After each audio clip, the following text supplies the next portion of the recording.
103, it's May 29th. This is a meeting, first ever virtual meeting of the Senate Capital Investment Committee.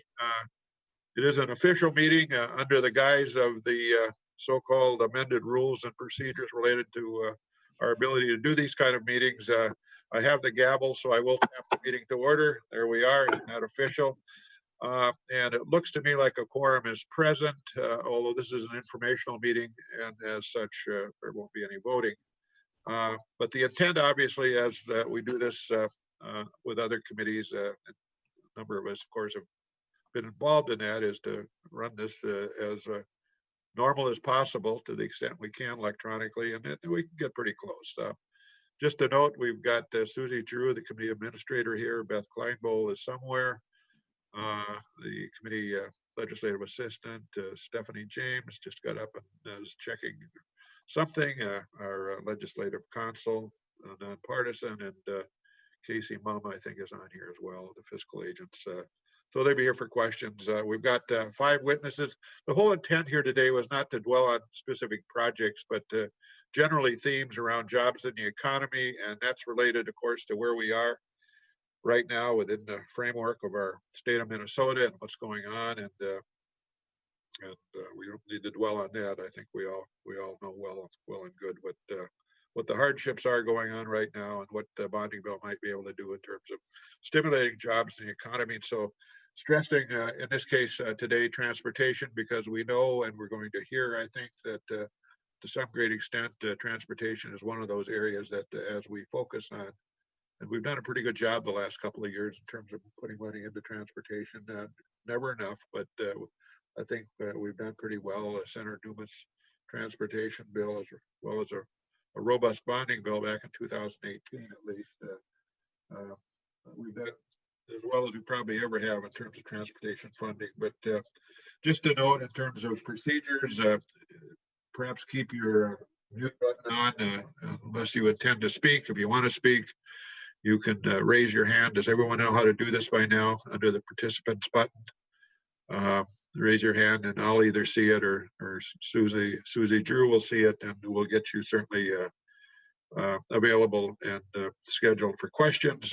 I think what we'll do is let each of the 5 speakers we have present, and they'll be, whatever they want. We told them about 10 minutes. If we get a little short or long one way or another, that's fine.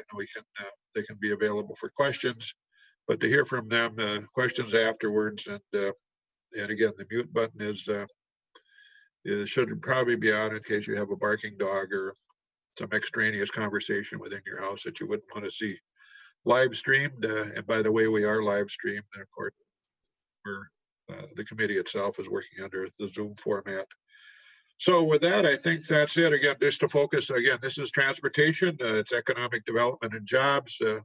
The whole focus here, of course, is what can our bonding bill do? What should it do to advance jobs in the economy? And Mr. can I interrupt for 1 second? Yes, where are you? I think we're supposed to be recording for official thing. I don't see a record button on. Maybe I don't see it, but I know the other committees we have to record these. Is that correct, Susie?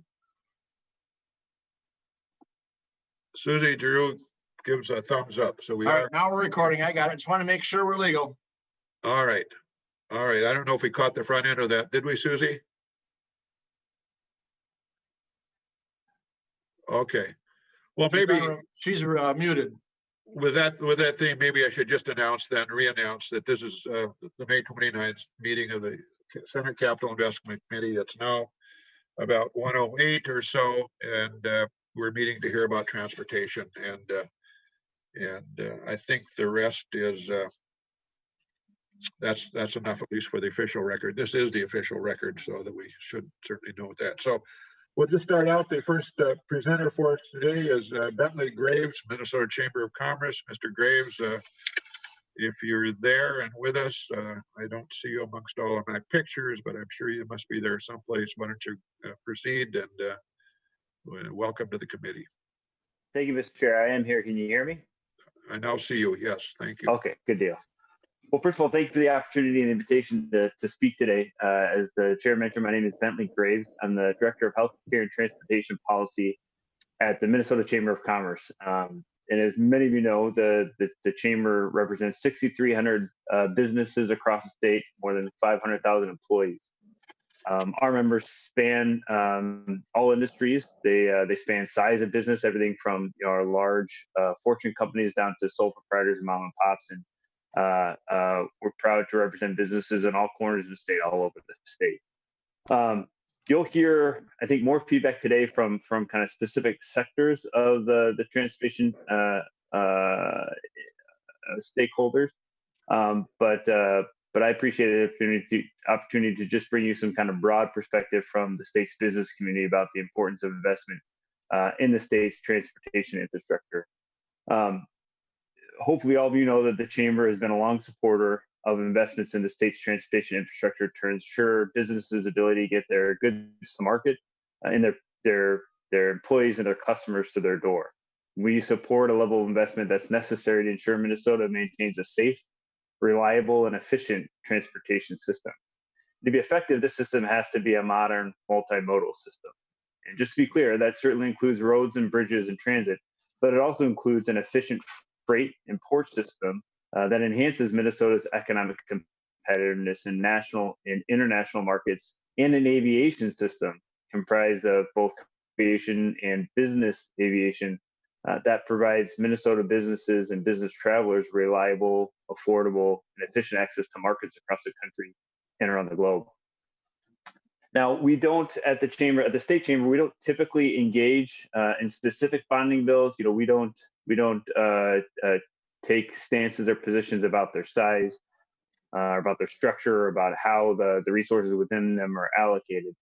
A big part of that is because we have local chamber partners across the state, many of whom have their own local economic development projects, whether those are transportation related or not, that are part of the bonding discussion. And we certainly don't want to take away from the advocacy efforts that they put into positioning those projects for funding the bonding bill. However, just as a general policy position, we do support the leveraging of the state's borrowing resources through bonding bills to make strategic investments in the maintenance and strategic expansion of our transportation infrastructure across the state.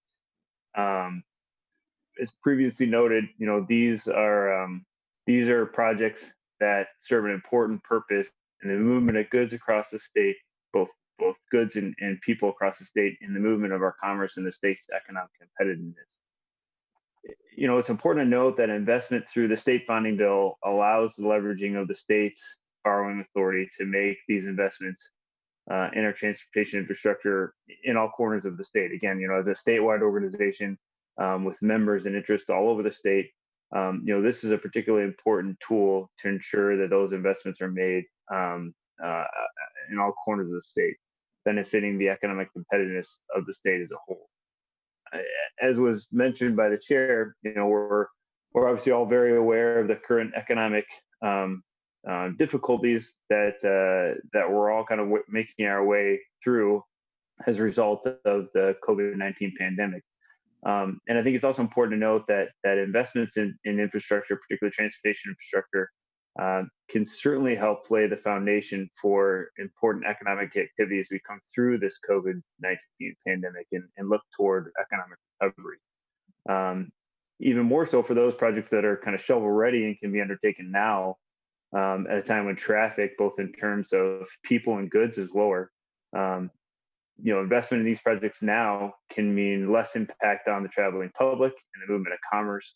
It can also mean a safer work environment for workers, and frankly, an overall environment where efficiency can be leveraged to in the delivery of these projects to deliver them hopefully faster and safer. It's also, I think, important to note that in this current economic time, investments, particularly on those local projects for local roads and bridges, can really serve as a pressure relief valve for local units of government that are experiencing significant financial pressures right now. And making these investments through, again, the leveraging of the state's borrowing authority can certainly relieve pressure on demand for local property taxes as well. So again, I think you'll hear from specific sectors in a moment with probably more in-depth detail about what investments can mean.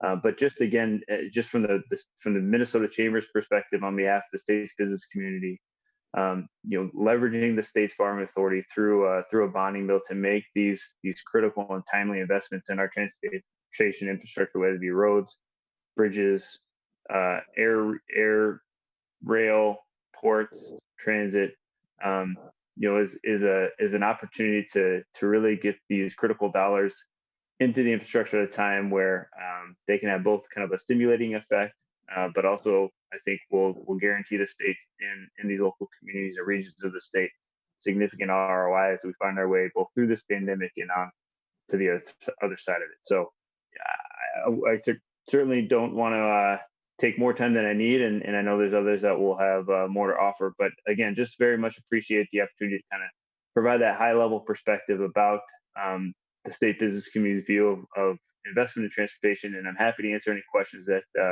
any of you might have. But again, Mr. Chair, thank you so much for the opportunity and the invitation to testify today.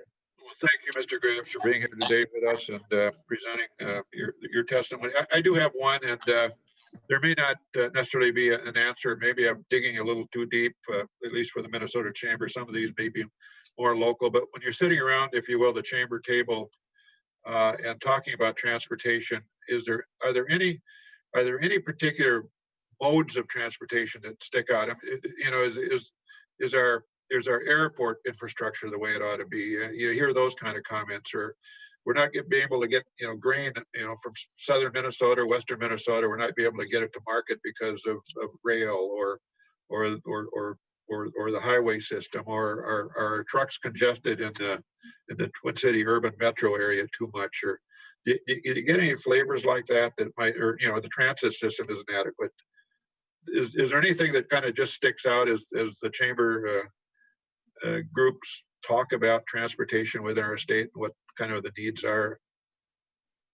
Mr. Chair, thank you for the question. I think it really depends upon kind of sectors of the economy and areas of the state. In one area of the state is very much kind of questions and concerns about the level of investment in kind of transportation. Others, it is more about airports and freight in ports. Certainly others, it's more focused on transit. So again, as a statewide organization with a broad membership that spans all industries, all sides of business, and all corners of the state, we really kind of do our best to gather all that feedback and provide some policy prescriptions that can be brought to bear to solve the various challenges that everybody faces. But I think it really is dependent upon kind of type of business, sector of the economy, area of the state, when it comes to kind of more specific challenges that folks face. So, Senator Jasinski, I think you have your hand up, if I'm understanding, right? Yes, that's correct. Again, I just want to follow up with some comments.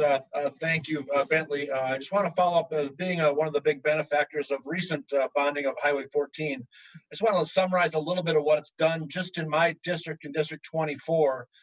What we've resulted in economic development is a Costco distribution center that was 385,000 square feet, 150 employees being added. Rise Modular, which is a modular construction company that does modular apartments and hotels, 80 new employees, over 100,000 square foot facility. Minimizer relocating to the location of Highway 14 and 35, 80,000 square feet, 70 employees.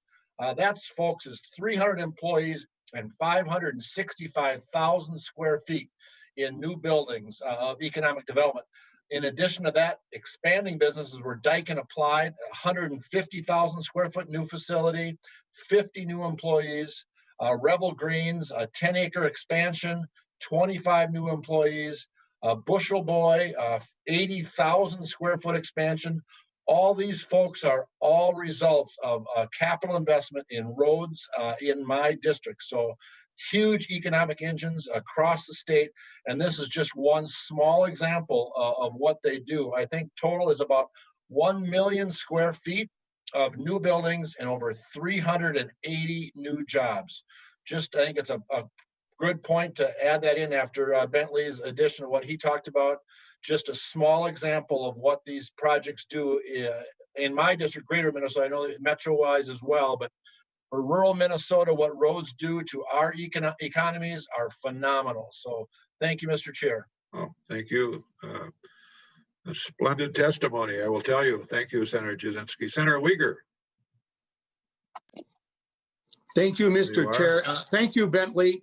On the subject of multimodal transportation, strongly agree. And I wanted to share in White Bear area, the Chamber of Commerce is strongly advocating safety as well as the economic impact for trails, and trails being a part of multimodal transportation. And wondering, Bentley, is that a part of what you have envisioned as well, looking at the safety and economic impact? And I won't get into all the details as to what it would do because the committee is aware of it, but to the extent you are communicating with your local chambers for trails, how would that be a part of multimodal?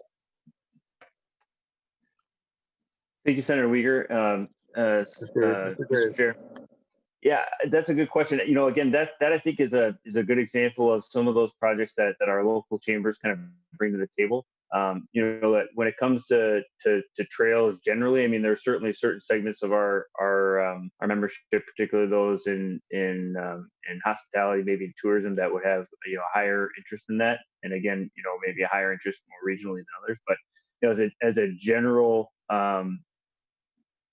as a general kind of policy from policy proposal from the state chamber, you know, we tend to focus more on those modes that facilitate, you know, facilitate commerce and the movement of goods and people. So, you know, roads, bridges, transit, freight. But that, again, I think that's a good example of where I talked before about, you know, working hard to be deferential to, you know, the projects that our local chambers, you know, within their communities have identified as being projects that are worthy of look from the state. Thank you. Anyone else? I don't see any listed. Let me just add, though, we do have, and thank you so much, Commissioner Kelleher, and Mr. Radin, I think, is on here somewhere from MnDOT. And maybe we're going to stay with Bentley, but maybe, Commissioner, just to maybe pose my question to you, is you've been all over the state of Minnesota, and I know that you can't take one priority over another, but as priorities exist out there in transportation, is it getting goods to market? Is it rail? Is it air? Of course, it's getting goods to market, but are there any areas that we particularly, you know, could strengthen in your view? And by the way, this is not, we're not going to get into the governor's bill. We're not going to get into my transportation bill. We're going to be general about this conversation. So, Commissioner, do you have any thoughts on this? Well, Mr. Chair, thank you. I hope the sound is okay. Somebody give me a thumbs up if sound's looking good. Okay. Mr. Chair and committee members and Chair Newman as well, I think that it's fair to say that the transport of people every single day in the state of Minnesota is probably one of the number one things that we engage in, and the safe transport of people, whether somebody's in their individual car or whether they are using one of our transit systems in greater Minnesota or in the metropolitan area. I think that has an equal weight with being able to transport goods. And frankly, we see that really dramatically right now at this time. The traffic volumes being down, we can see what happens in the economy when we have, frankly, more commercial traffic going, less of the work traffic, people making daily trips. I think that there's not one thing, but what I would say is for the good of the economy, the Department of Transportation has been going through district by district and doing some freight analysis that we certainly could provide to this committee if they are interested in that. Not every district has completed their freight study, but it tells a good story about where we do have some bottlenecks out there on the system. I think in the metro area, it's fair to say that one of the projects we've been working on for quite a while is the 494 35W intersection, and that is actually a programmed project, but does need more resources. I think that those sorts of things are the things that really move both people and freight. And when freight gets backed up on the system, and actually, I know we are not going to talk about a specific bill, but one of the things you will see in the governor's proposal is a fair amount of investment in rail crossings that help the railroads and the public interact in a much safer way, and actually helps for keeping the commerce moving. And so I'll stop there, and I'm sure we're going to talk about some more specific issues. I just want to, one other thing, Mr. Chairman, Yes. on the job side, for every $1 billion that's invested in the transportation system directly, the estimate of direct jobs, Senator Jasinski was talking about some of the indirect benefits of good investments in systems. The direct benefit estimate is between 11 and 13,000 jobs of people employed directly by the transportation system. I see Mr. George from the 49ers is here on the call, and I suspect he might talk a little bit about that too. Good. Okay. Anyone else generally on anything that Mr. Graves has said or the commissioner has said? Well, thank you to both of you, and continue to chime in. We can be a little informal, I think, today. Mr. George, Jason George, are you here? I think. Mr. Chairman, there you are. Be, oh, okay, Senator Newman. Yeah, if I could jump in front of Mr. George, I'd appreciate it. I wanted to follow up on what Commissioner Anderson Kelleher was talking about, and talk before Mr. Housley and Mr. George. And I wanted to do it because of this. I anticipate, and I think the commissioner would agree, that we are going to see a significant decrease in the funds that are going to be available in our Highway User Tax Distribution Fund. I think MnDOT has estimated perhaps as much as $400 million flowing into that fund, and it's going to be as a direct result of the COVID crisis that we are going through. We're going to have a reduction in gas tax revenues. We're going to have a reduction in sales tax revenues on automobiles, and I think we're going to also see a reduction in license tab fees, only because people are going to be driving their cars longer, and the depreciation schedule is going to be extended a little bit. So overall, I believe that we are going to see a depreciation in money available through the user fees that folks who operate motor vehicles on our systems normally pay for. I also want to re-emphasize, as I often do, that it isn't just people that drive on our system that benefit from the transportation infrastructure. It's everybody. Whether you drive or not, you eat, you wear clothes, you go see the doctor, we all benefit.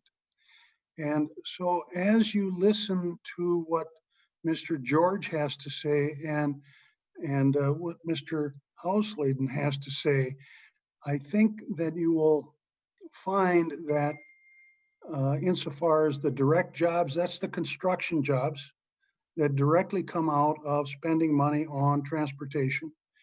And then you will have Mr. Housley come in and talk about the type of things that Senator Jasinski just talked about. What are the economic benefits if we invest in our transportation system and if we invest throughout the state of Minnesota? So think about the anticipated reduction in our HUTDF, and think in terms of using our capital investment committee as an opportunity to kick as much money out the door as we can and invest in that transportation system that is so important for the people in the state of Minnesota, both from the standpoint of allowing us to get around, but it's an economic driver that benefits everyone. So that's why I wanted to jump in at this point, Mr. Chairman, ahead of the next two speakers, because I would like you to think in terms of the benefits that the Capital Investment Committee can make in terms of just in general, the jobs that will be made available amid this crisis that we've been going through. And I view this particular committee as a real opportunity that we could do some honestly, some really good for the state of Minnesota. Thank you, Mr. Chairman. Thank you, Senator Newman, very much. Good testimony from the Transportation Chair. So, Mr. Jason George, welcome to the committee, Mr. George, and representing the 49ers, and we look forward to hearing what you have to say. And by the way, I think we all have a letter. I have a letter, at least, from Mr. George outlining some of probably what he's going to say, and it's profound. Mr. George, proceed. Thank you, Mr. Chair. Can you hear me okay? Yes. Okay, good. Thank you, Mr. Chair, committee, for the opportunity to speak to you all today. You do have the letter that I wrote you, but I'm not going to read off of that. I'm just going to kind of talk about in a free-flowing way about some of what I hit on in the letter. First of all, my name is Jason George. I'm the business manager and financial secretary for the International Union of Operating Engineers, Local 49. We have more than 14,000 members now in our union, which makes us the largest construction union in the state. And most of our focus is on building and maintaining the infrastructure of this region. Thank you for having this hearing. It's obviously, as many people have highlighted, it's transportation infrastructure is a critical issue for a number of different reasons, as Senator Newman just laid out well. I'm going to touch on some themes, and I'm going to start with sort of a thank you or a tip of the cap to the last 4 years of work by people like Senator Newman, many others on this committee, Mr. Chairman, Senator Senjum, other legislative leaders, past governor. I think somebody said this earlier, but significant dollars have been added to the system in different ways: auto parts, sales tax, rental car, sales tax, and bonding. I think are the three biggest ones that I can recall. But the equivalent of that money was, in my West St. Paul math, it was an 8.5 cent gas tax increase of the total money that was added in the last 4 years or so. That's significant revenue. And what I wanted to highlight, we talk about that sometimes, but I wanted to show you what that means in terms of jobs for our members, at least. And these are direct jobs that have been talked about. There's many other ancillary spin-off trickle-down effect jobs as well. But for our union, the last 4 years, we've really had full employment in the transportation highway heavy sector of what we do. But I can tell you from 2018 to 2019 really caught my attention because like I said, for 16, 17, 18, we had really, really good employment, full empty benches, people were working. But in 19, we actually went up 10% from that, from our record high. We jumped another 10%. I think that's a direct correlation of the implementation of the new revenue from the auto parts and rental cars that really started to kick in around that time. Just to give you a sense of what 10% means, we got close to 10 million work hours just in transportation infrastructure, just our union last year, which was by far a record amount for us. So I think it's important when we start throwing around, increase in funding and millions of dollars. It's nice for you all to get a sense of what that means to real people and the kind of work hours that means. And when you look at the kind of wages that our folks make, that's a huge number of dollars that are being paid to employees who then in turn buy things and also pay taxes. Also wanted to add just another kind of emphasis point on this point about how much that money helped create jobs. Union membership in Minnesota in 2019 actually went down a little bit. But in 2019, our union added 400 members, which I think is among the most in the state. And that's a direct correlation to the kind of money that, this committee and others, as I've highlighted, invested in transportation infrastructure. So I think it's important to point those facts out. And I also think it's important to emphasize how immediate that is. We're not talking that money was added 10 years ago. We're talking when you add significant revenue to this system, it has immediate impacts the next year. So I wanted to point that out to you. I thought it was important. highlight that. Wanted to touch on, the situation we're in with this virus and COVID-19, and wanted to, I think it goes without saying, but I wanted to highlight it that threatens the progress that I just laid out. I think others have pointed that out. It's pretty obvious that local governments, MnDOT, they're going to have budget shortfalls because of what's going on with the lack of traffic and a lack of investment and the contraction of the economy. And all of that stuff that I just laid out for you in terms of job creation is threatened by that. So it's important for you all to know that. I can also tell you that if we don't do anything, and if that just kind of stands, that economic recovery coming out of this situation, this crisis, will absolutely be negatively impacted if we don't do anything. Wanted to highlight for you the fact that we are prepared to do more. If there were to be a significant investment in transportation infrastructure, even above, I would hope for above and beyond filling the holes that we're going to have, because now is a great time to build. We have the capacity to do that. We added those 400 new members last year successfully. It's a combination of finding people that have some skill and getting them into a new industry. It's a combination of training people that don't have any skill and getting them ready. We have a 400-acre facility in Hinckley that's state of the art, or that's probably the best in the country in terms of training people and getting them ready. And I have a list of close to 1,000 individuals that want desperately to be in our union, that have signed up online and expressed interest in getting into this career. So we absolutely have the interest. We have the capability to train people. All we are lacking is the investment. So we're ready to go if the will of the body is to make this kind of historic investment in transportation infrastructure, which I think you should do. A couple other things I wanted to highlight.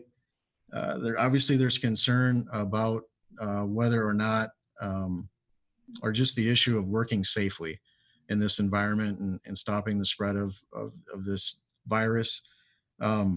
Transportation infrastructure is actually uniquely positioned to do that very well. I think you all see our pieces of equipment and our members in them all over the state. There's one seat in there. We're already socially isolated. We know how to do that pretty well. We already are. And even the people that aren't in the seat, that are on the ground helping, they're also spread out by nature of this work. So I think we absolutely are right now and can do this safely in a way that does not, increase the risk of this virus spreading. I think we're doing that every day, and I have full confidence in that. I also, the contractors and the workers and the unions are stepping up to make sure that we're even going further. We're not doing job site trailer meetings. We're no shared water coolers, just common sense things that are happening every day out there to just go even further to take those precautions. But just wanted to emphasize that the very nature of our work is more spread out than some others. So we definitely can do this safely. Wanted to also say to you that I've done some, I talk to my agents every day, the people that are out talking to members every day. And I talk to a good number of members myself. They all have my cell phone number, which is both a blessing and a curse sometimes, right? But I talk to a lot of them is the point. Nobody that I've talked to, and myself included, is aware of one of our members that has raised any concern about working on a transportation highway heavy project right now. Not one that we've heard of. And if it were a concern, I can guarantee you we would have heard of it. They want to go to work. They feel safe. If there's issues, we address them, and they know that, and the contractors are doing a good job too. I'd like to give them a shout out. So moving on to, last point on safety. I think the commissioner or somebody highlighted this. I know she's talked to me about it. The lack of traffic right now actually makes the environment more safe. With the lack of cars and other entities on the road, it makes work sites safer. So now is a great time to actually build. It's a perfect time to build. So I wanted to make that point too. Economic stimulus. Let's talk about that just briefly. I think Senator Jasinski just did a great job of highlighting the spin-off ripple effect of investment in roads in particular. It's absolutely there. Every economic study will show it to you, but it's nice to, when somebody like Senator Jasinski points those real projects out with real square footage, and real workers and real jobs that are created. And that's just in his district, as he pointed out. That's happening all over the state when you invest in transportation infrastructure. But I wanted to give you a sense for a little bit of the reach of it too. Our union has 700 signatory contractors or so. They are in every corner of this state, and the vast majority of them are 15 employees or under small businesses. So when you invest in transportation infrastructure, you are literally touching every corner of the state. You're touching big businesses like Ames, Crossan, the big players, but you're touching one person bands, 15 employee shops, gravel pits, people that make asphalt. I mean, the ripple effects are enormous. That's why I think whenever there's economic crisis, investment in transportation infrastructure always seems to come up as a good idea, because it is. It's the best way that you can spend your dollars to touch every corner of the state and kickstart the economy. Those employers that are all across this state hire employees from all across the state. Our members are incredibly spread out. Those 14,000 people don't live in the metro area. They live everywhere. In fact, I have more members that live in the city of Virginia than I do in St. Paul. So if you're talking about, reach and investing in dollars that will touch everything and get everywhere and spread out throughout our region and benefit everybody, transportation infrastructure investment is it.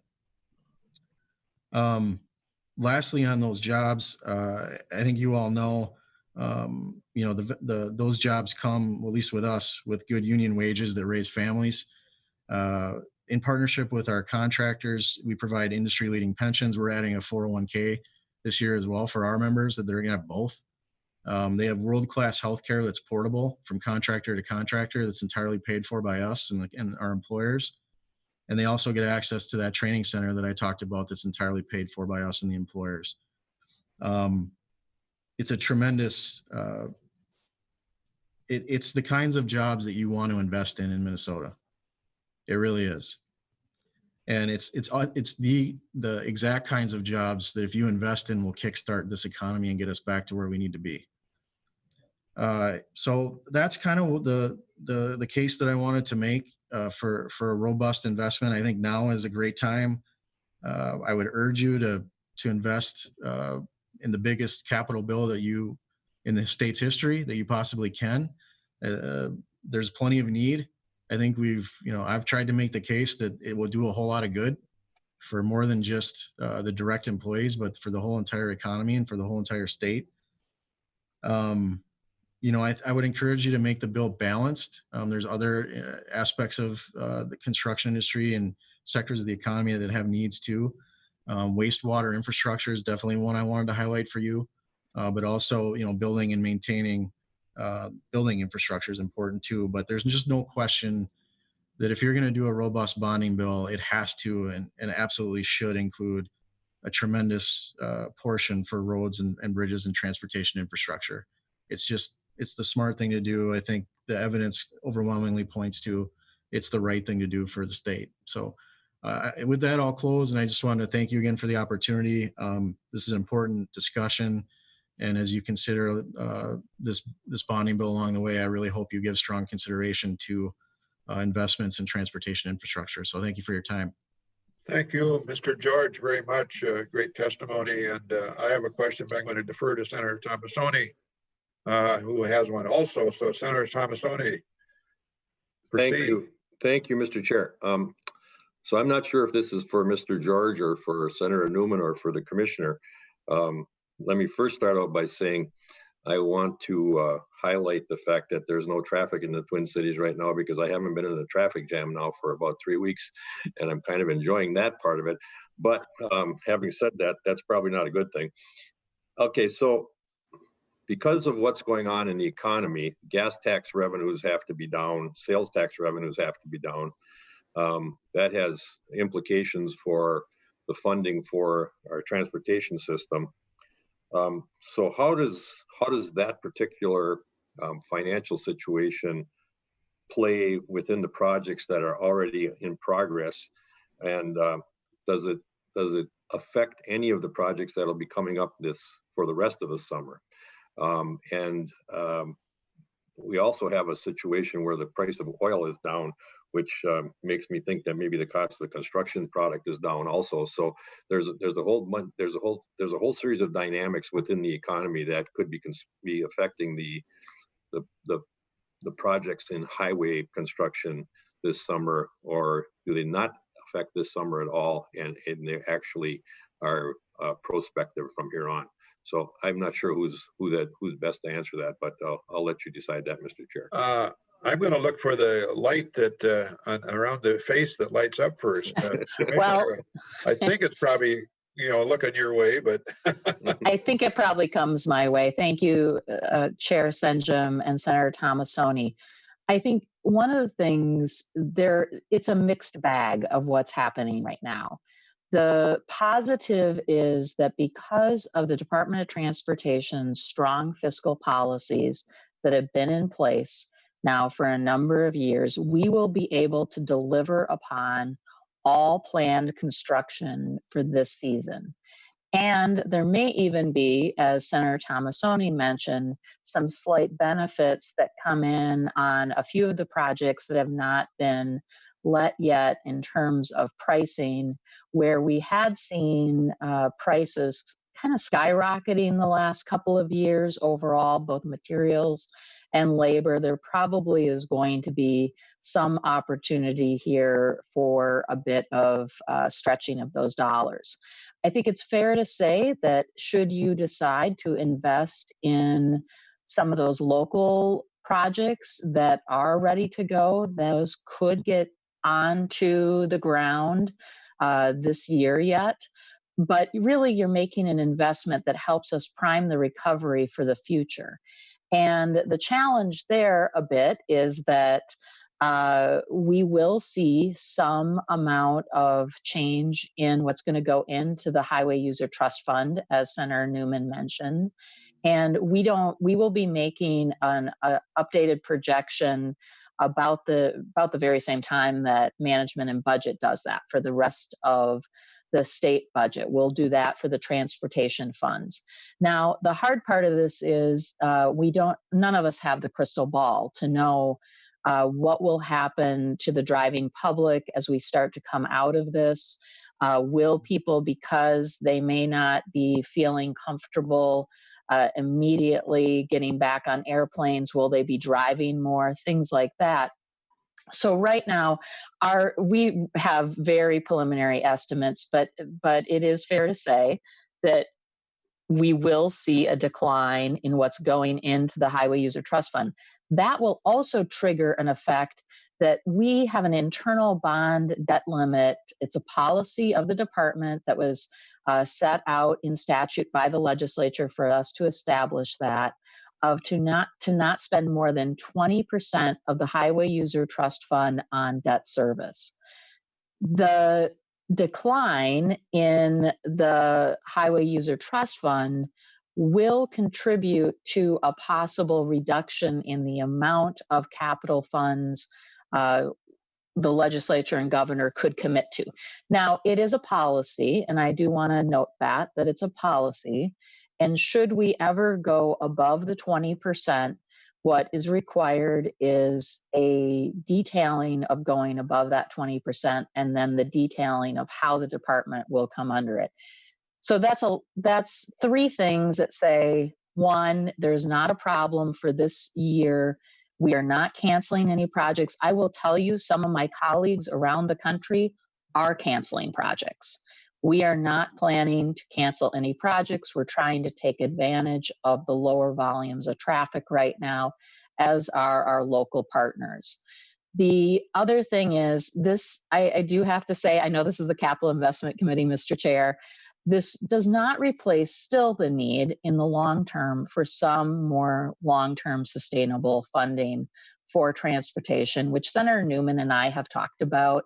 It's not a this year issue at this point, but there will be things that I think we do have to look at into the future to keep the system sustainable, funding the ongoing maintenance and capital needs that we have. So thank you, Mr. Chair. Thank you so much, Commissioner, very much. And Senator Jasinski has a question or a comment. Senator Jasinski. Are you there?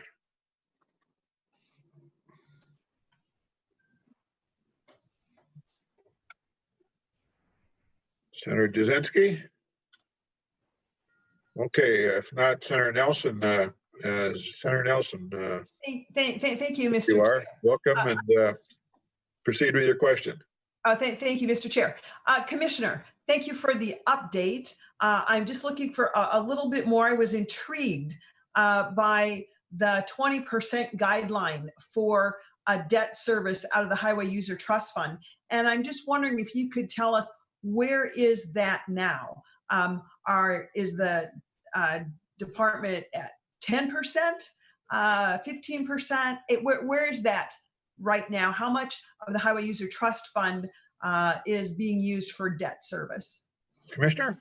Mr. Chair, Senator Nelson, we are running at about, I believe, 16.5% currently. And so that does fluctuate. The prediction is about, I believe, before this pandemic and COVID-19, we were going to approach about the 18.5% in about 3 to 4 years. Now, that could happen sooner based on what's happening with the trust fund and the available funds. But we do have a little bit of room. We have at a maximum, and the governor had proposed a $440 million bill split between trunk highway funds and general obligation bonds because of the constitutional requirements for local use of some of those funds. And I would say that, you know, the max before this happened was around the 550 million mark of the trunk highway bonds. We do believe that may go down here because of what we're seeing with COVID-19. And I'll just look to Mr. Radin if I have to be, if any of that has to be updated, or he has to correct me, which is totally fine. Mr. Radin, was your commissioner near correct? Yeah, thanks, Mr. Chair. Eric Radin with MnDOT Government Affairs. And I think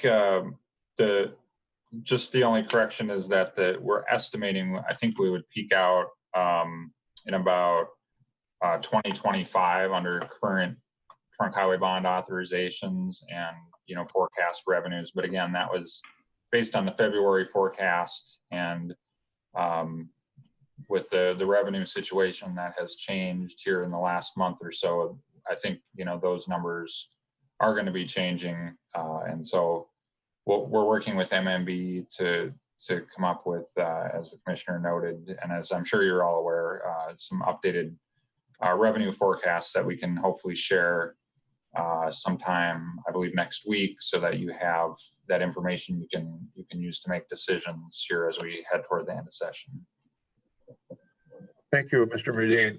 Commissioner, if it were determined, well, if in capital letters perhaps, but if it were determined that given the circumstances that for a matter of 2 or 3 years we ought to borrow ahead with respect to that 20% number, is that a function of yourself, the governor? That's a policy, so it's outside the legislature. But and collectively there'd be discussions about that, obviously. But is that I'm not going to even ask if it's doable. Of course, it's doable. But is it? Maybe the question is: would it be wise, in your opinion? So, Mr. Chair and members of the committee, I think what's fair to say is that it is an internal policy that was directed to be set by the legislature and the governor. It is certainly a decision of the governor, the state of Minnesota, and the current sitting legislature of how much to invest and how to invest it. So what the mix is between the general obligation bonds, the trunk highway bonds, and we would stand prepared to deliver a program that invests at the level that you all feel is needed at this time. We can give you, when more detail starts to come, we can certainly give you, Mr. Chair, an idea of how that program would be delivered over the next few years, because as you are well aware, we are still spending and letting bonds from the bridge investment of 2008. So it's not like everything goes out the door at once, Right. Mr. Chairman. It is that we have a plan for it. And so I would really defer to the governor and to the legislature in terms of the right amount of investment at this time. And we would certainly, as MnDOT, give guidance on the delivery of that and what we can do. Thank you very much, Commissioner. Senator Jasinski, are you still with us with a question? Yes, I am. Actually, I had to step off for a second. I came back, but again, I just want to urge members that, these are safe jobs given what's going on now with COVID-19. We've seen and have examples of what the economic impact are. So I think we need to do whatever we can do to invest as much money in transportation now as we can, and actually really set up a pipeline of projects, not just here and there, but to set up that pipeline so we can plan for it, to anticipate it, go through the engineering and do all those things for it. This is going to be a huge thing that we can invest in. Traffic is down. These jobs make the most sense given what's going on right now. So I think this is a phenomenal discussion. We need to continue on, and I think transportation is what we need to be investing in right now. It's prime opportunity for what we need for the state. Thank you. Thank you. And I have one for Mr. George, a follow-up, and I'll just kind of couch it like this. Many business owners, when they want to find out how to make their business more efficient, make that dollar stretch a little bit further, are wise and frankly do ask their employees. In the grand scheme of things, in terms of delivering transportation infrastructure across Minnesota, you are our employees, those 49ers out there. They're up front and center. They see how it works, why it works. But are there any thoughts that you have, Mr. George, or your people have ever brought to you? We could, to the theme or to the question of we could be more efficient. We could stretch our dollar a little bit further if somehow MnDOT and the state of Minnesota did this. And it may not be a fair question, but maybe particular to answer in front of the commissioner. I don't know, but you got to ask, especially at times like this, how can we make this transportation dollar stretch further? Sure. Mr. Chair, good question. I would defer to the commissioner and others on that are smarter than me. But I mean, what I hear, you're pretty smart, Mr. George. what I hear from, what I know, I think is permitting is one that I see a lot of. Just the expediting permits that are needed for road projects or pipeline project, you name it. I mean, every project needs some kind of environmental permit or right-of-way permit, all kinds of permits. Sure. That's definitely one area that I hear from contractors and members who hear from their contractors about why they're delayed a little bit. So that's definitely one area to look at that I think could make an immediate impact of expediting those environmental permits in particular, and not allowing things to really jam up the process for that, while still maintaining that, things are done safely, obviously. But sure, permitting has become a bit of a weapon for people that are looking to stop progress. I'll just say that. How about that? That's fair. That's fair. But in terms of the collaboration between, I'll just give you a sense of the collaboration between my members and the employers. It's tremendous. I think the employers are constantly seeking the feedback and input from my members on how to do these projects definitely safely, more safely, but also more efficiently. It's a partnership that we have with our employers, and it extends through the benefits that we provide. We do everything jointly. So that kind of input happens every day. I don't have a ton of specifics for you, but that input absolutely is happening every day between employers and employees and our members and the union. Sure. We work very closely together. Perfect. Thank you very much. Anyone else have a question? To that point, Senator Sturgeon? Yes. So I think I have a bill for the wetland, just back to Mr. George, the wetland replacement. Are we waiting on wetland replacement acres to get our funding for that? Because from what I've heard, we have a shortage of wetland replacement dollars or land. Is that correct? Maybe Commissioner? Mr. Chair and Senator Jasinski, I believe that the wetland bank is an issue that often faces the local units of government even more than MnDOT right now. And so I think that it is an important issue to be talking about in terms of wetland credits. I would point to one other thing that this legislature and past governors have done, and that is allow for innovative contracting. And we have some of the best innovative contracting available to us of any MnDOT, any DOT in the country. And that has meant that we are able to do a lot of work to both value engineer and deliver projects in a more efficient and often quicker way. And so I don't think that we have anything for you this year on that in terms of a policy. There may be something in the future as we work with the Association of General Contractors on some updates, but overall, that has been the ways that we contract have been very helpful in delivering projects in a cost-effective and efficient. Great, great. Senator Newman, two issues for your committee, permitting and value engineering. Thank you, Mr. Chairman. I have made notes on that. I would, if I could, Mr. Yes. Chairman, follow up a little bit on the discussion where the commissioner talks about innovative contracting.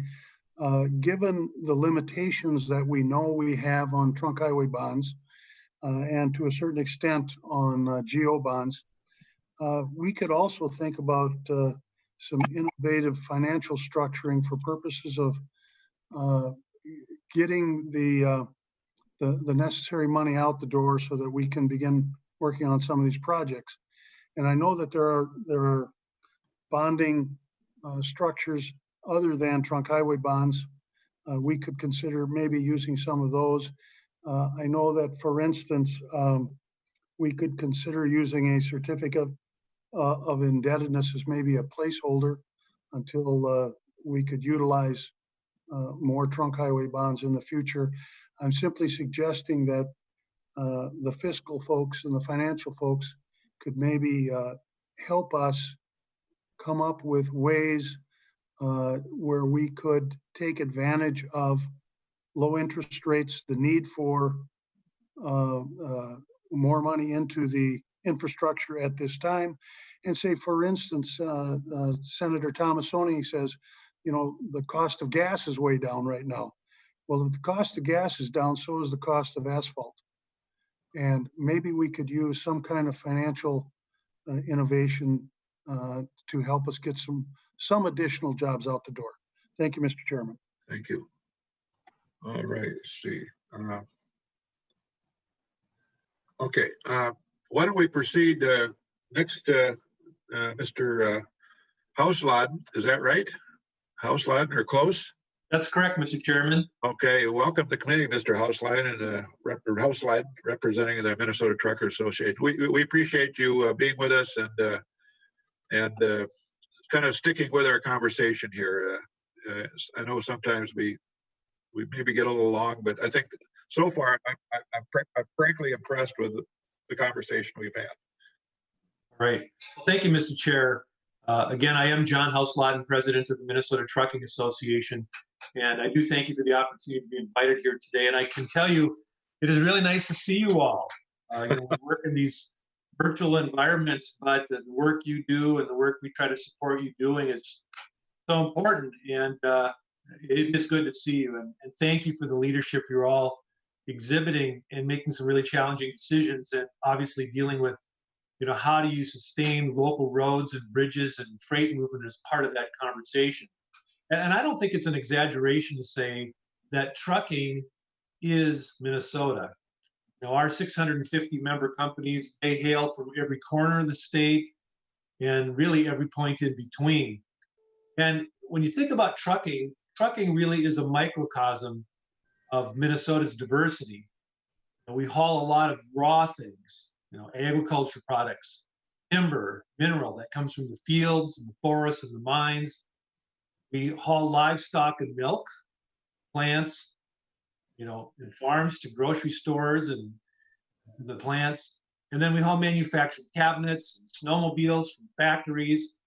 Then we also transport the high-tech wind generators and medical equipment from ocean-going vessels and laboratories. So we haul a lot of things, from the biggest to the small, from the most personal to the broadest, and it really does reflect the diversity.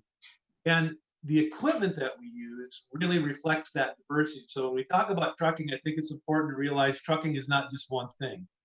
You have a flatbed, you're hauling, rebar. Heavy specialized is an earth mover.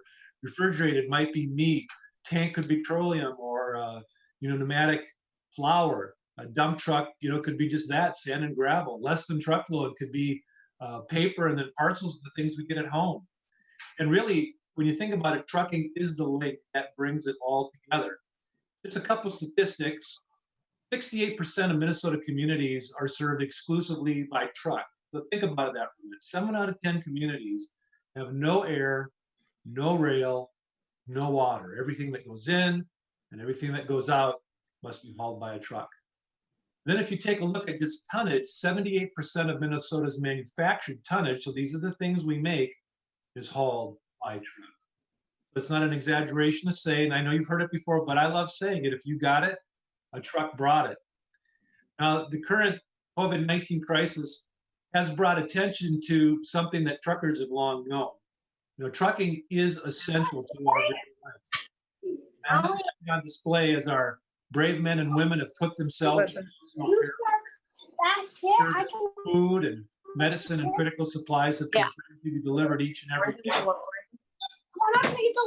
And these have been challenging times for trucking fleets and drivers. Can you all still hear me there? I think that's coming from Miss Bogan's microphone, if she could mute. Good. Thank you, Ms. Bogan.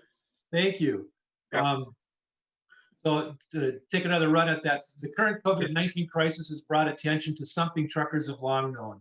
Trucking is essential to our very life. And this really has been on display as our brave men and women have put themselves in personal peril to ensure that food, medicine, and other critical supplies are delivered each and every day.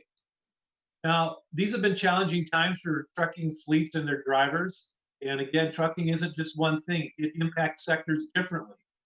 Medical supplies, grocery deliveries, they're way up. Restaurants, fueling stations, way down. Drivers have been challenged to find places to park and places to eat. But all in all, I just want to tell you that our industry is resilient and it is successfully meeting these challenges before us. Now, for our fleets to serve our citizens, both in times of crisis and when life is more normal, they do need a strong system of roads and bridges. And when we go out to our members and we say, rate the system, there's sort of 3 components. Interstates, quite good. Major arterials, pretty good. But the local system doesn't get as good a marks. The local road and bridge system has long been underfunded. And a strong local system ensures that raw materials can be delivered to that small manufacturer who can in turn ship it out as a finished product. Strong local system ensures that agricultural products can be harvested and then delivered to processing facilities to create the animal and human food we need. And in short, a strong local system creates jobs and supports a vibrant economy, all supplied by trucking. So that's a very high level, quick pass over, but the point's pretty simple. Without good roads and bridges, and particularly the local system, which seems to sort of always be last considered, we can't do what we need to do. We can't deliver the raw products, we can't do the finished products, and if we don't do that, there aren't jobs. As we've seen already in testimony from our other presenters, it is critical to have the system be able to keep freight moving. And so thank you for that, and I'm just happy to stand for any questions you may have. Thank you so much, Mr. Hausland. Maybe just to follow up on this, I'm not sure any of my questions are really fair today, but when we get to the local road and bridge section of our bonding bill, we often wonder, well, should it be equal roads, bridges in terms of amounts, or should we put more in roads and less in bridges? And we never really have a guidepost to make that decision. We frankly just guess, and for the most part, I don't know. Do you have any questions, roads versus bridges? I mean, they're both important. Obviously, a road's no good without a bridge, so we all know that. But just any thoughts or comments on that? Mr. Chairman, don't have a formula, but what I can tell you, if a bridge is out, sometimes the distance you have to reroute is significant, and it may be the only place in. So these projects are all very specific to the locale. So in some cases, a bridge might be a priority because of what it serves. Right. On the other hand, it might be a road. Right. Good. Anyone else? I don't see anyone. Anyone for any questions, thoughts related to? Mr. Chair, this is Senator Funker. Senator Herb, please proceed. Yeah, I just want to say I appreciate your comment about, you know, if there's we need to have good bridges too along with the road. So I just want to appreciate your expression of your good comment. I see you're sitting under what supposedly is not so good a bridge. Yes, I am. Yes, not so good. The damaged part is right behind me here, you know, as you can see, like, yeah. We've been there. Just That's pretty slick, Mr. Senator. Mr. Chairman, right. Yes. If I may add to Senator Newman's comments, it's really hard to know how this is all going to play out. As we mentioned, it's not, you know, our truck dealers would like to sell trucks, but it may be challenging. So the sales of new trucks could be challenged. That drives down revenue to the system that Senator Newman talked about. It's hard to say what truck mileage is going to be. I mean, in the early phases of the pandemic here, mileage has been pretty steady because our sectors have been pretty busy. Opening small businesses to receive and ship freight is critical to us. And so I wish I could give you better metrics on those, but it seems like every week we're getting a different set of measurements. Right. Yeah. Maybe I could just offer a comment not related to capital investment. As long as the commissioner's here, she may be in the room at some point when the governor decides to open up restaurants. But my restaurateurs in Rochester at least tell me, you know, please give us a couple of weeks, because in fact, to get food back in restaurants is going to take a lot of trucks traveling a lot of miles to a lot of restaurants. And so, you know, allow for that as that decision is ultimately made. Any other thoughts on anything so far? If not, we'll move on to. If I may, Mr. Yes. Chairman, if I may, I just wanted to follow up on your question and Mr. Housladen's response on local roads and bridges. We do have a local bridge program that is already in existence. It's, in my opinion, it could receive some additional funding because there's really a lot of bridges in the state of Minnesota that need repair. I can't tell you the exact amount, but I believe it's like 1,000 or thereabouts. I mean, it is a bunch. As to the local roads, here I'm thinking more along the lines of township roads and local streets under cities of 5,000. They do not have a dedicated funding source. And specifically when it comes to township roads, they have more road mileage than any other system in the state. So I think that's really a good question. And it is one that I think that the Capital Investment Committee can truly address in terms of local roads and bridges. There is a need out there that we could fulfill. Thank you, Mr. Chairman. Okay. I just follow up on that as well, Senator Newman or Senator Yes. Senjum? Sure can. Yeah, same thing. I have a bill in for township roads as well as local roads and bridges. I think it's a huge thing. These townships are suffering. They don't have a dedicated source, and a lot of these roads are in very bad shape. So anything we can do to help township roads will be very beneficial. Thank you. Senator Nelson, do you have a question, or is this a kind of a list that's gotten old on me? Yeah, thank you, Mr. Chair. No, it was just a follow-up. I was thinking about the commissioner or Mr. Rudin's comments about the 20% limit or goal guidance for highway user trust fund dollars into debt service. And I just wanted to ask a follow-up question. What was the 550 million max? Was that, I don't know if I see the commissioner on here. Oh, yes. Commissioner. Yeah. Tell me about that comment. Is that how much additional debt service you can take on and still fit under that cap? What kind of put some context around that for me, please? Commissioner Gallagher. Mr. Chair and Senator Nelson, that 550 represented where we were at the time of the February forecast and the 20%. That would max out the 20%. That would be a rather large investment in terms of if that entire amount were taken. I think that's why you see in terms of the governor had recommended about 168 out of the trunk highway funds in terms of bonding. And then the balance was coming out of the general fund in terms of the local roads and bridges and projects like that. If you would allow me, Mr. Chair, I can give you a number on the bridges. So on the list for the local road and for the local bridge program, there's a current list of 70 bridges and localities who are in the system applied for that local bridge money. There's probably an additional somewhere north of 650 bridges who could be local bridges that could be eligible that have not gone through that process yet. And so you can see that the need is rather large on the bridge side of it. It's equally important on the local road side. I think what Mr. Houselouden was saying is something, though, that we hear a lot from folks who are hauling goods across the state, whether they are members of Mr. Houselouden's or whether they are a farmer with a couple trucks and they're trying to transport their goods. When a local entity or MnDOT has to say this bridge cannot handle that load, it has a significant effect on the economics of transporting things because of the distance, the fuel used, the time.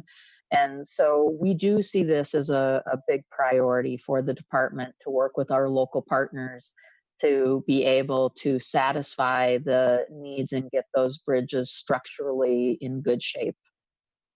Thank you, Commissioner. And just a quick follow-up. When you say 70 bridges on the list, so to speak, would that suggest that they are, as we say, shovel ready, projects ready to go? We believe, Mr. Chair,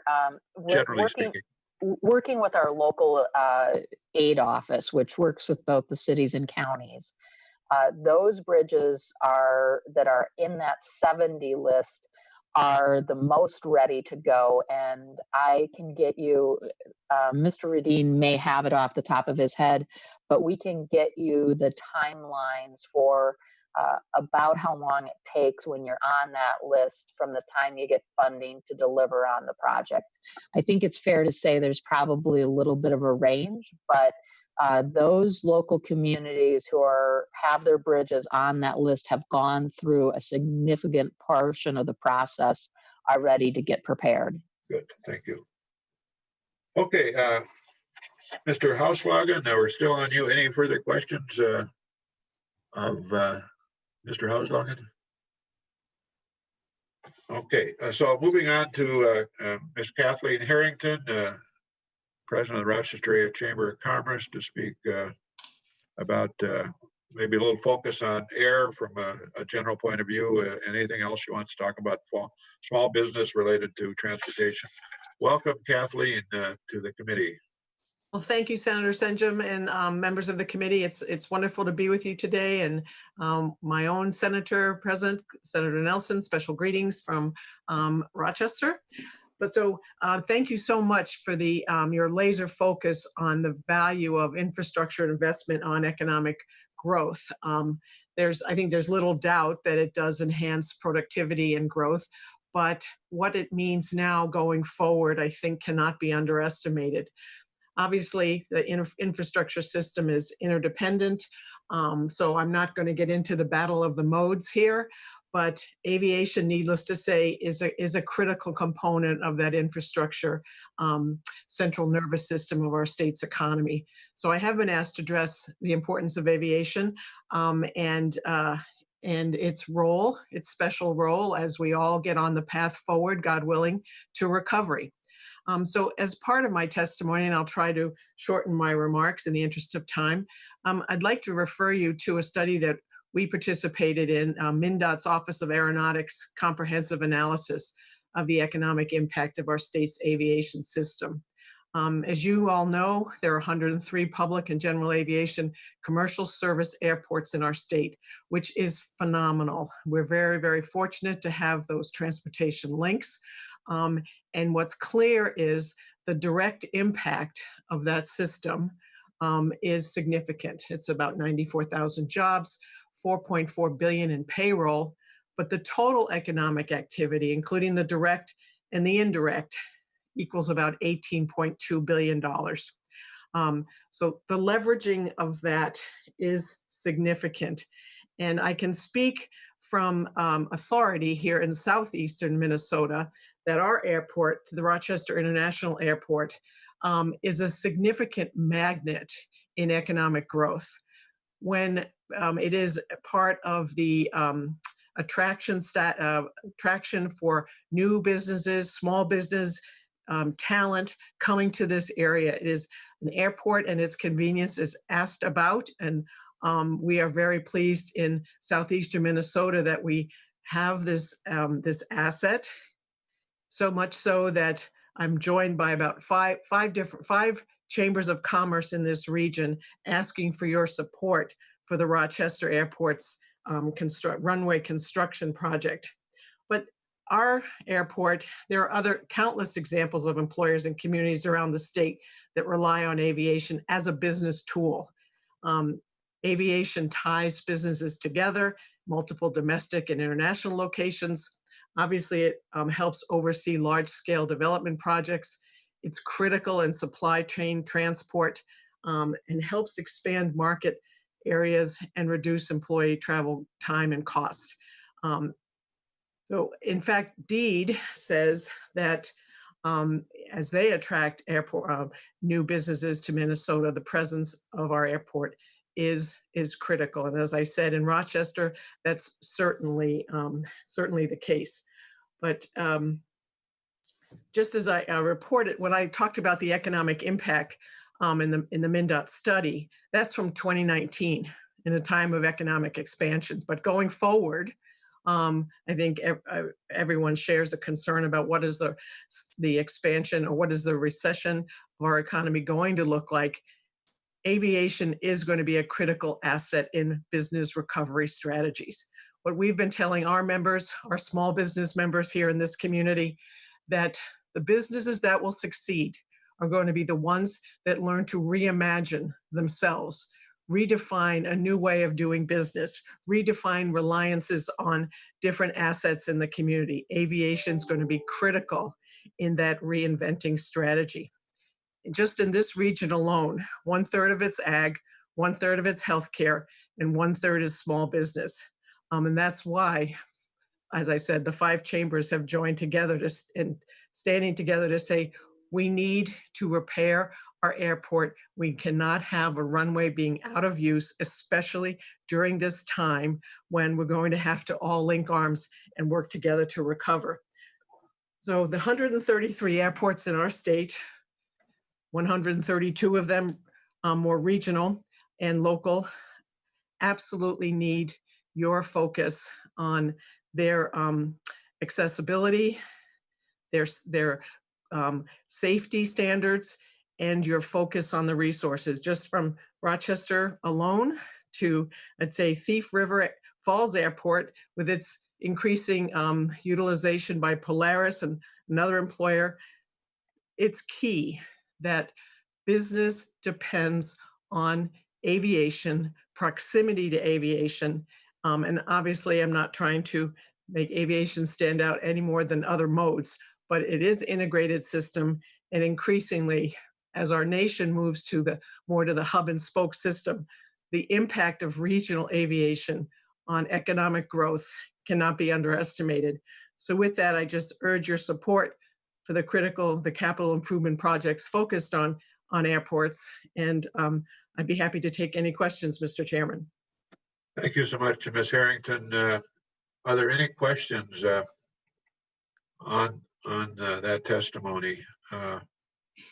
Perhaps not for you, Ms. Harrington, but maybe just a conversation or a comment that may or may not go anywhere. But the airport fund itself, and I don't know, Mr. Newman's probably on here. Senator Newman maybe knows this better than I, but I think it's based on a property tax calculation with Delta Airlines as the major contributor, and it certainly does provide some amount of money for our airports, but it's probably not.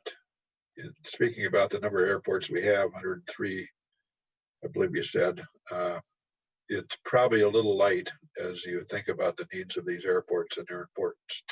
I'll just leave it at that. I did note, though, yesterday that I think there was $158 million worth of operational money as a result of the COVID-19 funding that did come to Minnesota airports. Not all of them got it, but some did. Yes, we're very pleased that RST is getting some, sir, but that does not replace the need for the runway funding. Yeah. Thank you. Okay, moving on then to our last testifier, former state representative Michael Beard, representing the rail conversation. Representative Beard, once a representative, always a representative. So we welcome you. Thank you, Senator. Mr. Chairman, now that I've been moved over to be a commissioner, it's a commissioner of a county, of course. I get to wear the commissioner hat as well, but it's been fascinating sitting here for an hour and a half listening to my favorite subject. All 12 years I was in the legislature, I was fortunate to be involved in transportation. And of course, two of my favorite subjects are trains and planes. So it's been hard not to raise my hand and ask questions or make comments as the other testifiers have been talking, but I'm going to try to restrain myself and speak only about freight railroads for a few minutes, if I may.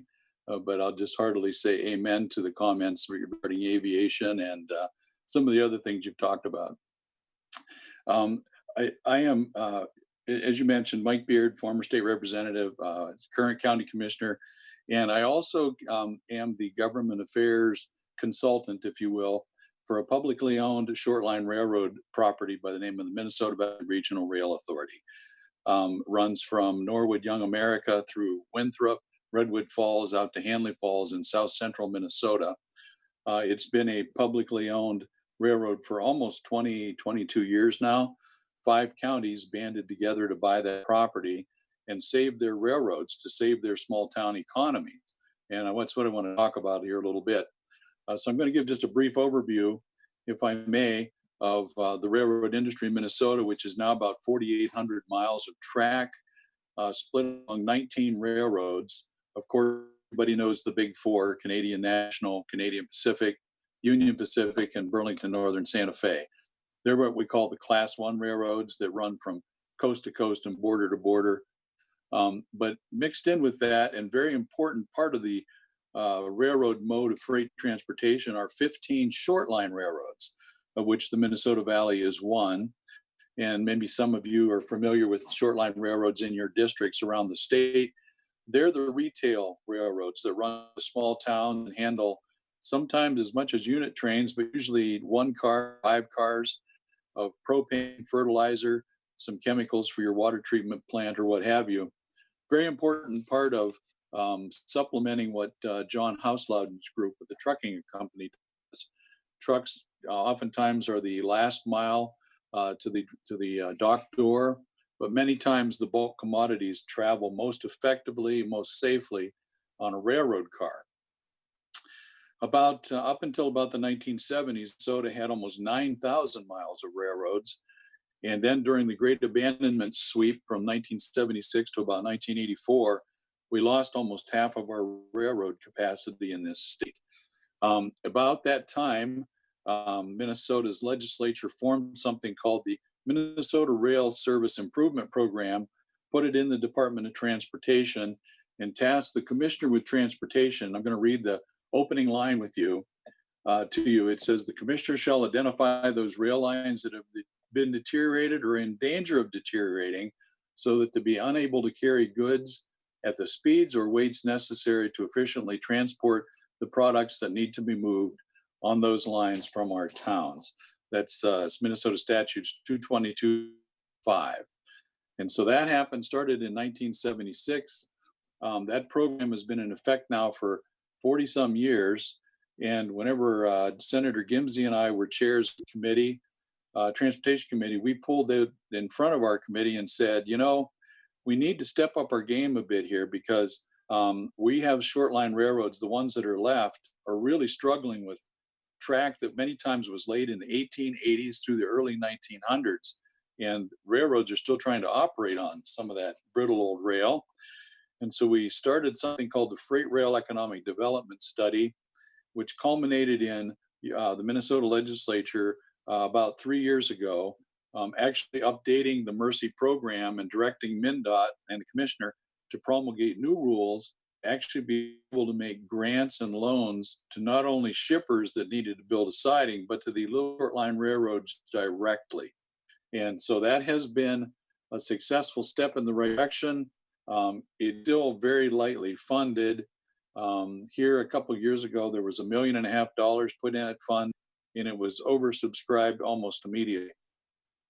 The Minnesota Regional Rail Association has actually done a survey of its members. Just the 15 short lines have accumulated about $100 million of deferred maintenance and necessary modernization and reconstruction. That's what the need is. It doesn't all have to be done at once, but if their plan of work, so for the next 10 or 12 years, the industry could pace itself and rebuild its infrastructure, you would have solid modernized infrastructure that would last for probably another 80 to 100 years. It's basic infrastructure. It does the heavy lifting that's not really very sexy, but it's so important to an ethanol plant, to an aggregate company, to canning factories, fertilizer plants, and I could go on. Here a couple of years ago when we had the propane crisis, when the pipeline was shut down, there were 2 or 3 of the short line railroads that stepped forward and reopened mothballed propane unloading facilities and actually saved the day in rural Minnesota by enabling propane tank cars to come back to town. Some cases they hadn't seen a propane car in 15 years, but boy, they were glad to see them when they came back, and the short lines were able to help step up and fill the gap for the farmers that needed to dry corn and keep turkey barns warm. Short line railroads are an important part of the whole economy in greater Minnesota. They are largely rural because the class ones tend to serve the major metropolitan areas like Duluth and the Twin Cities. But there are 2 important short lines in the Twin Cities, Progressive Rail on the south side of town in the Lakeville, Farmington area, running down to Northfield and up into Bloomington. And then, of course, the Minnesota Commercial Line, which the legislature actually directly intervened to save an important part of that line's work. Here 2 years ago, the line that runs up to Senator Chamberlain's district, Hugo, out through White Bear Lake, there were almost 900 manufacturing jobs in that industrial park that were in jeopardy because the line had deteriorated so badly under the previous owner, Burlington Northern. But this Minnesota Rail Service Improvement Program, or the Mercy program, we call it, stepped and helped put some basic maintenance into that program that saved that entire industrial park. And that's the kind of impact that the Mercy program and the short line railroads have had in this state. In about 1978, under Governor Quee's leadership, the state constitution was actually amended I'm going to just cite that for you so you can look it up. Article 11, Section 5, Clause I. The people of the state of Minnesota overwhelmingly supported amending the Constitution, permitting the state of Minnesota to make direct contributions, grants, in other words, to railroads for saving their bridges and their railroad track. The state of Minnesota is not to buy locomotives or rolling stock or make payroll. They are authorized to help rebuild the infrastructure the trains run on. And that's been used quite successfully across the state in a small way the last many years. Over the last 20 years, almost $37 million of federal and state money has been invested, for instance, in the Minnesota Valley Regional Railroad to rebuild about 45 miles of track, which has resulted in almost $100 million of private investment, the ethanol plant, a couple of grain elevators, fertilizer facilities, and some other retail chemical and mineral loading and transloading facilities. I'm going to give you just a couple of examples that although I actually work for the Minnesota Valley Regional Rail Authority, I'm not speaking about our railroad in particular, but as an example of what can happen in the other 14 short lines across the state. As the Minnesota Valley has modernized their railroad from town to town, and we've been doing it in about 6 or 7 mile chunks, every time we come to a town, the tax base stops its decline and begins to either level out or grow in value, which results in a little more money for the local school district, a little more money for the local county and city, and probably more importantly, private investment is stimulated. There is another 8 jobs and payroll in the area. And when you're talking small towns of 300 to 500 people, that's a really big deal. And so I guess in conclusion, I can just tell you that when you're talking multimodal freight or transportation, freight railroads are in a very important part of that component, particularly for heavy and bulk hauling. The short line railroads are the retail version of the railroads that move through our state.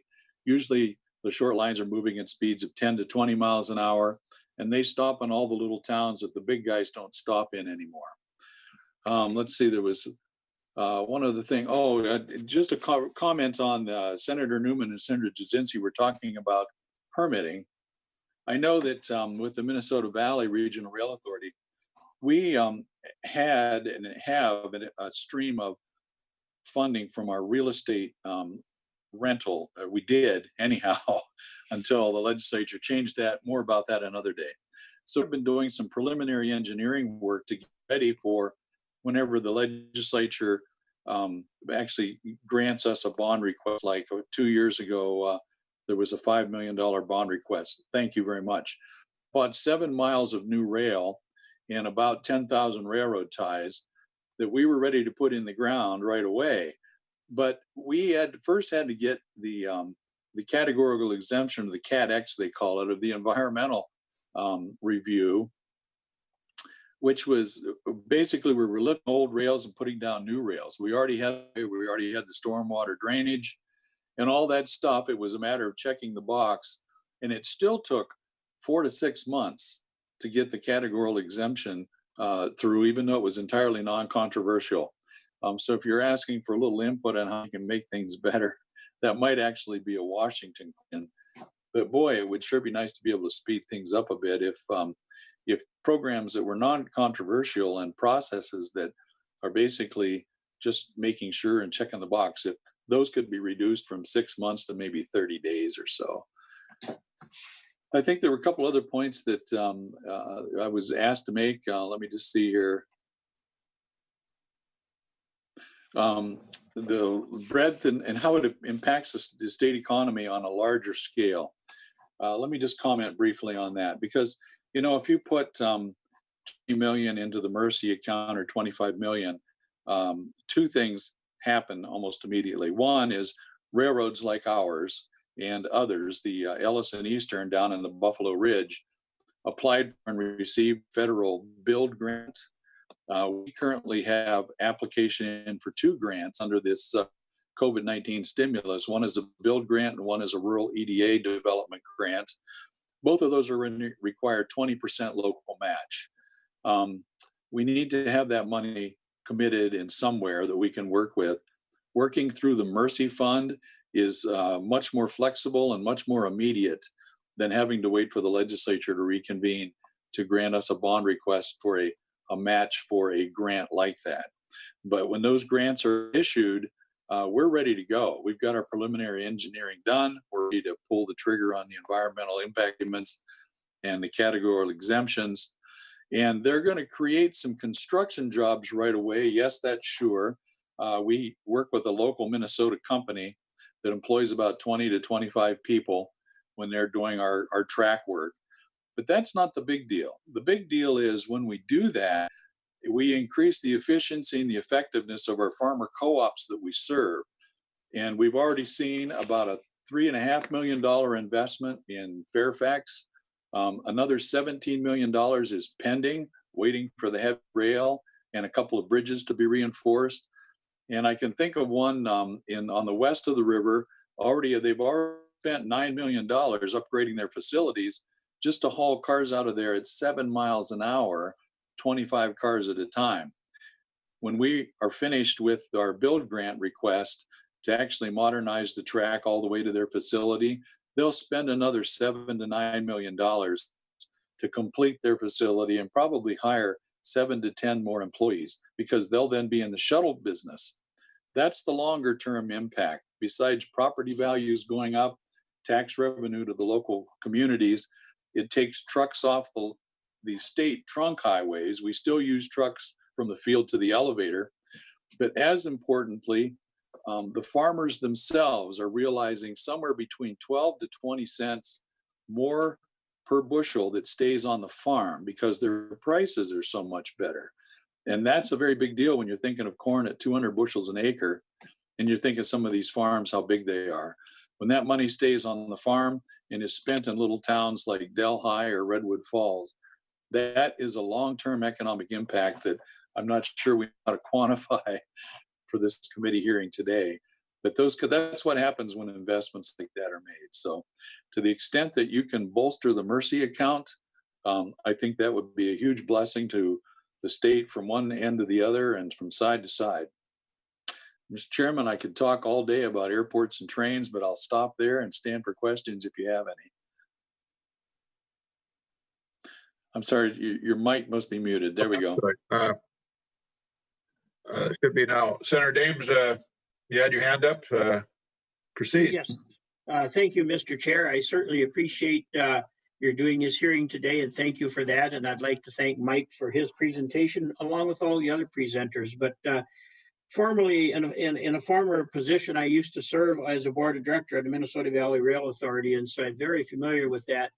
And really, it's amazing the impact that these short lines have in rural Minnesota, be it the one that I was a board member on, the Minnesota Valley, or the other ones. They have a major impact, especially when we get into agriculture. These trains can bring in our inputs at a lower cost than what it would be without the trains. The same way we can be much more competitive in the grain market with the availability to ship our commodities back out on the trains. And so it has a major impact. And if you want to see the impact of economic development along these rail lines, head west on Highway 19, west of the cities, and you can just kind of tell where the rail upgrades have stopped, because that's where a lot of the bigger developments and stuff that we're seeing, that's where they stop. And as soon as that rail line starts, as soon as we start putting the heavier rail in and going further west, you see that the development and a lot of it's agricultural things, that development is being developed following the rail. So it is very important. So thank you for giving me a minute to speak on that. And I certainly would like to see some dollars put into the SIP fund and for these rails. It's money well spent. Thank you, Mr. Chair. Thank you so much. Senator Pappas is up. Senator Pappas. Thank you. Thank you so much, Mr. Chairman. Sure. I think this meeting has been very informative. We should do more. And I hope we don't forget the whole issue with transit that also helps the economy and takes people to work, as Mr. Graves mentioned. It's important for Minnesota. I'd love to see a hearing on our different transit projects and opportunities. So I think we can all agree that a robust bonding bill will jumpstart the economy. It's a big job creator, especially if we're talking about shovel-ready projects, but we also need to keep the pump primed. We need to keep projects going in the future. The interest rates are low, maybe even nothing right now. That's also good for us. Bids are very competitive, as the commissioner mentioned. They're coming in lower because there's not as much private sector competition. And traffic is lower, whether it's a road project or a downtown building project. I have to keep my windows closed because of the noise outside from a building that's being built across the street from me. I live downtown St. Paul. So these are all really, really important issues, and I'm happy to see so many people on the committee meeting today. But I have one final question for you, actually, not a final question, but a question for you, Mr. Chairman. Is so what's the deal? What's the timeline for a bonding bill? We have, what, 2.5 weeks left of session? He's smiling at me. And what's your intention in terms of introducing a bill? What's the conversation among leadership about a target? Hopefully it's a robust one. And I'd love to hear you let us know. I'm sure all the committee members are very curious as to what's going to happen the next week or so. Thank you, Mr.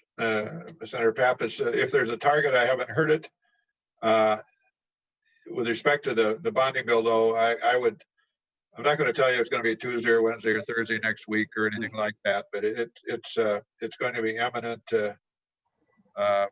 for sure. There's no question about that, because I think we all recognize now we can see the landing strip, so to speak, and so time to kind of get the bonding bill out and wrap up the session. So as imminent as possible. Mr. Chairman, just so you know, the minority, the DFL in the Senate is willing to sit down with you anytime and work out a really robust bonding bill. And thank you for all the tours and all the work you've done over the years. And we can and should acknowledge the work of Susie and Beth and working to put that together as well. So and Stephanie and Casey. All right. Okay. Anything else? Any other comments for the good of the order, so to speak, for the good of the meeting? Mr. Chair. Yes. Can I just thank you and thank Senator Pappas and all the members of the committee, all the presenters today. It was an excellent hearing. We look forward to continuing to work with you on this multimodal system and being able to deliver on projects all across the state in each of the modes. So thank you for doing this today. We appreciate it, and we look forward to working with you. Thank you, Madam Commissioner. And I thought as well, I thought frankly went better than I thought. And I think we really had some good conversation, and we were able to get into some degree of depth. That's important as we consider these items. But I think we've understand now, if we didn't know already, the vast transportation landscape and its importance to Minnesota, and frankly, its importance to the revitalization of Minnesota from a jobs production point of view. So it's a intriguing package, if you will, an intriguing theme, and I think as we move forward, certainly transportation, wastewater infrastructure, those kind of things are going to be prominent within the bonding bill. There's no question about it. So with that, we will adjourn this meeting. Thank you so much for stepping on here for an hour and 45 minutes and giving us your time. Thank you, and have a good rest of the day.